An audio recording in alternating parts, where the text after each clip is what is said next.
They called my father reckless. They said his compassion made him unfit to serve.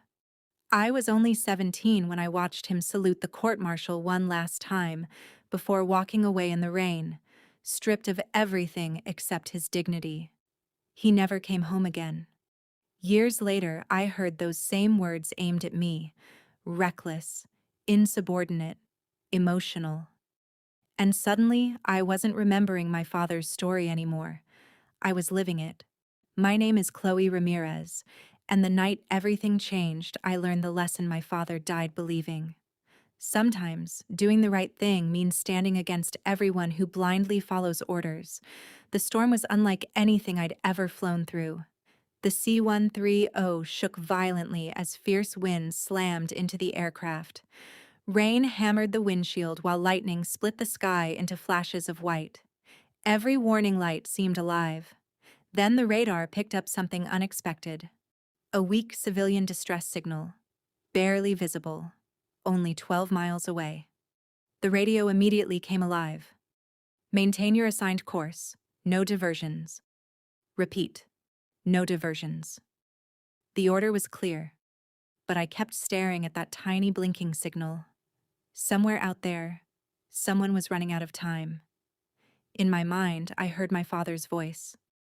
There are moments when you follow orders, and moments when you follow what's right. I switched off the radio. Crew, I said calmly, we're diverting. Chief Anderson looked at me in disbelief but nodded. He trusted my judgment.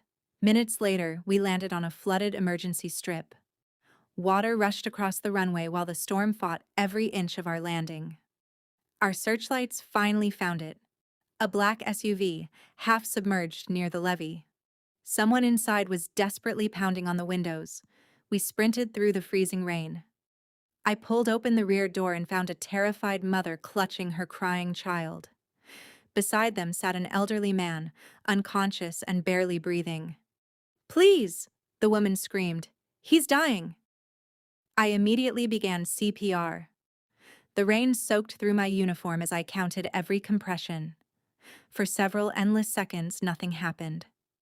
Then suddenly, the old man gasped. Air rushed back into his lungs. His eyes slowly opened and his trembling hand grabbed mine. "If you hadn't come," he whispered, "my family would have lost me tonight." I simply nodded. There wasn't time for anything else. We helped the family aboard, got them to safety, and lifted back into the storm. As the aircraft climbed through the clouds, Anderson sighed. "Command is going to destroy us for this." I looked out into the darkness. "Maybe," I answered quietly, "but at least nobody died tonight." I had no idea that saving that man's life would soon cost me everything. 3 days later, I was summoned before sunrise. A sealed envelope waited on my desk. Command hearing. The inquiry room was cold and silent.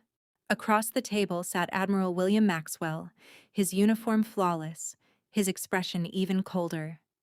He opened my file without emotion. "Lieutenant Commander Ramirez, you deliberately ignored direct orders and diverted a classified military flight. Explain yourself." "There was a civilian distress signal, sir," I answered. 3 people would have died if we hadn't responded." "And you believed breaking orders was justified?" "I believed leaving them there would have been worse." He stared at me for several seconds before speaking. "The Navy doesn't operate on belief, Commander. It operates on discipline." With one signature, he suspended my flight status and reassigned me to logistics. As I walked out, I heard him quietly tell his aide, "Heroism doesn't keep the Navy running." That sentence stayed with me long after I left the room. 2 days later, everything changed again. Someone sent me a video recorded during the storm. It showed our aircraft landing in impossible weather and rescuing the trapped family. The clip exploded online. People called me the Angel Pilot. Outside the base, I was a hero. Inside it, I had become a warning. The next morning, conversation stopped whenever I entered a room. No one wanted to be seen standing beside the officer who had challenged orders. Chief Anderson finally caught up with me outside the hangar. They're saying the man you rescued wasn't ordinary. Everyone's important when they're drowning, I replied. But something about his expression told me there was far more to the story than anyone was saying. That night, unable to sleep, I walked into the base archives. Dust-covered shelves that hadn't been touched in years. My father had worked there before the Navy destroyed his career. As I searched through old files, one faded envelope caught my attention. It was addressed to Lieutenant William Maxwell. The handwriting froze me in place. It was my father's. With trembling hands, I unfolded the letter. I fear we've built a navy that forgets the sea is filled with people, not numbers. If you ever command, William, remember that compassion is not weakness. At the bottom, one final sentence stood out. A navy that punishes compassion will one day lose its soul. The letter had never been sent. My chest tightened. The same man who had ruined my father's career had now destroyed mine. History wasn't repeating itself. It had never ended. The next morning, I stood before another room full of officers. Admiral Maxwell held my disciplinary report high enough for everyone to see. This, he announced, is what happens when emotion overrides discipline. The Navy is built on precision, not feelings. Every eye was on me. I requested permission to speak. Denied. The room fell silent. Effective immediately, Maxwell continued. Lieutenant Commander Chloe Ramirez is permanently reassigned to logistics until further review. As I walked out, someone whispered behind me, "She'll never fly again." Outside, I stood near the shoreline, staring across the water. My father had once stood exactly where I was now. Grounded, humiliated, forgotten. But unlike him, I refused to stay silent. That evening, I returned to the archives and placed fresh paper into my father's old typewriter. I carefully retyped the words he never got to send. Orders are written for missions. Compassion is written for the people who carry them. As I finished the last sentence, the lights suddenly went out. Darkness filled the room. Then the emergency radio crackled. Chief Anderson's voice came through. "Ma'am, Washington is reopening your case." I frowned. "Who requested it?" "We're not sure, but rumor says Admiral Maxwell's daughter." His daughter? That surprised me. Dr. Evelyn Maxwell was a respected Navy physician, and no one expected her to challenge her own father. The following week, life at the base became unbearable. I spent my days buried in paperwork while aircraft roared into the sky without me. Every takeoff reminded me of everything I'd lost. One morning, Anderson quietly placed a cup of coffee on my desk. "You didn't break the Navy's values," he said. "You remembered them."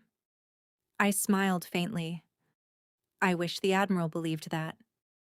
Later that afternoon, I crossed the hangar. Mechanics stopped talking as I passed. A young lieutenant finally stepped forward. "My wife's family was trapped during that storm." He paused before adding softly, "Thank you for choosing people over orders." Those words meant more than any medal ever could. As I turned to leave, I noticed Admiral Maxwell standing alone across the hangar. Neither of us spoke. We simply looked at one another. Two people carrying the same storm for very different reasons. That night, my phone buzzed. The message came from an unknown number. "Lieutenant Commander Ramirez, my father will be at Pensacola in 2 days. Don't react. Just listen." It was signed, Dr. Evelyn Maxwell. I read the message twice. Whatever was about to happen, everything was about to change. 2 days later, the entire base felt different. Every hallway was spotless. Every salute was sharper than usual. Everyone knew something important was about to happen. When Admiral Maxwell's convoy arrived, he stepped out with the same calm authority he always carried. Walking a few steps behind him was Dr. Evelyn Maxwell. She briefly looked at me before following her father into the command building. Inside the conference room, every seat was filled. Maxwell addressed the officers. Lieutenant Commander Chloe Ramirez diverted a classified aircraft without authorization, risking mission integrity for unverified civilians. This kind of recklessness cannot be tolerated. He turned toward me. Do you understand the seriousness of your actions? I answered without hesitation. I understand the value of a human life, sir. The room grew tense. I continued. Was any classified cargo lost? No. Was any member of my crew injured? No. Then what exactly was endangered? No one spoke. Before Maxwell could respond, the conference room doors burst open. Evelyn? Several officers whispered. She walked straight toward the front. Her voice shook as she faced her father. Those civilians Commander Ramirez rescued weren't strangers. The room fell silent. They were my grandparents. Every face turned toward Admiral Maxwell. Without her intervention, your father would have died that night. Shock spread across the room. I quietly broke the silence. I didn't know who he was. I only knew he needed help. Then I walked out before anyone could answer. Later that evening, I stood alone beside the runway, watching rain fall across the empty tarmac. Footsteps approached behind me. It was Admiral Maxwell. For the first time since I'd met him, he didn't sound like a commander. He sounded like a man carrying years of regret. Your father wrote me a letter once, he said quietly. I know. I found it. He lowered his eyes. I never answered him. Neither of us spoke for a moment. Finally, he whispered. He was right. Compassion isn't weakness. It's the reason people wear this uniform. I looked at him and slowly raised my hand in salute. This time, he returned it. For the first time, it felt like respect instead of authority.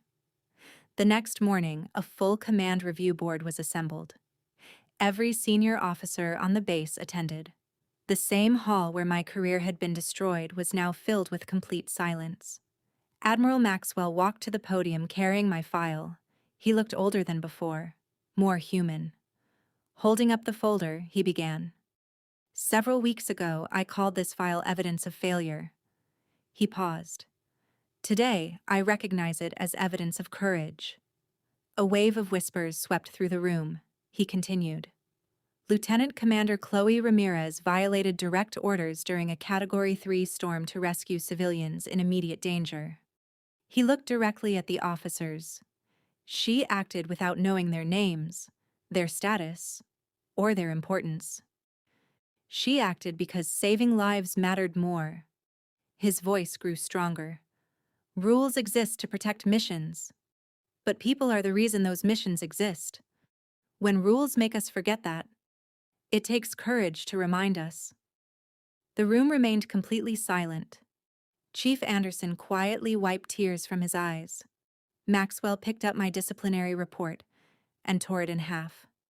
Effective immediately, all disciplinary actions against Lieutenant Commander Chloe Ramirez are rescinded. She is fully reinstated to Flight Command. No one applauded.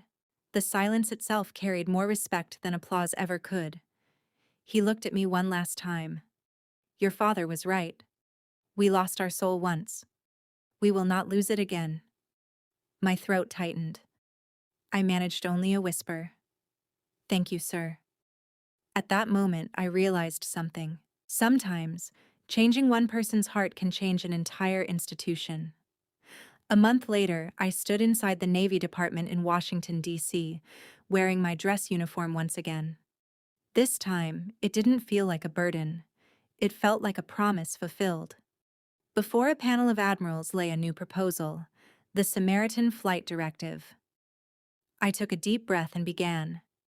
This directive allows naval aviators to provide humanitarian assistance during emergencies without fear of punishment, provided their actions protect human life while preserving mission integrity. One admiral leaned forward. And if someone abuses that authority? I answered without hesitation. Then judge the intent, not the compassion. Mistakes can be corrected. Indifference cannot. The room fell silent. After several long moments, the chairman nodded. Approved. One word. That was all it took to change decades of tradition. As the meeting ended, I noticed an envelope waiting on the table. The handwriting was familiar. Inside was a short note. Your father taught me the importance of rules. You taught me the importance of conscience. Between the two, I finally found honor. William Maxwell. I folded the letter carefully. Outside, the first snow of winter drifted across the helipad. I looked up at the sky and smiled. My father had once lost everything for believing compassion belonged in the Navy. Now, that belief had become official policy. Quietly, I whispered, "We didn't just change a rule, Dad. We remembered why it existed." 1 year later, Pensacola welcomed the first rescue training class under the new directive. The base looked different. So did the people. Young aviators stood proudly beside a new rescue fleet, each aircraft carrying the same words beneath the Navy insignia: serve with conscience. I had been appointed commander of the Samaritan Training Program. Chief Anderson handed me my usual cup of coffee and smiled. Never thought I'd see the day they'd build a program around your decision. I smiled back. It isn't about me. It's about what we almost forgot. He nodded. Together, we watched the new pilots prepare for takeoff. Inside my cockpit, one photograph rested beside the instruments. My father. Beneath it were the words from his unfinished letter. The ocean forgives only those who try. The engines roared to life. I keyed the radio. Samaritan 1 requesting clearance. The tower answered almost immediately. Cleared for takeoff, Commander Ramirez. I smiled. Copy that. As the aircraft lifted into the morning sky, sunlight poured through the cockpit, breaking across the clouds. For a brief moment, I thought I heard my father's voice. Well done, Chloe. This time, we didn't wait for the storm. We flew toward it.